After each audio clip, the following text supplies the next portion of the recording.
Hello বন্ধুরা, এই দেখো আজকে আমার হোটেলের মেনু মিক্সড ডাল কাতল কারি।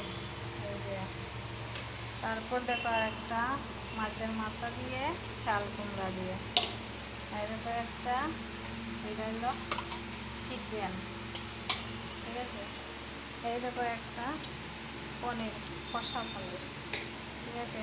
এই দেখো কারকুল তো আছেই। এই দেখো একটা মটন, এটা হলো কষা, আজকে আমাদের হোটেলের অর্ডার আছে। তারপর দেখো শীতল চাটনি, এই যেগুলো তো আছে, শাক ভাজি। তারপরে এটা হলো নর্মাল রাইস। তারপর এই যে দেখো লক্ষ্মীভোগ, ঠিক আছে। এগুলো কিন্তু সব আমি বানিয়েছি। Bye bye.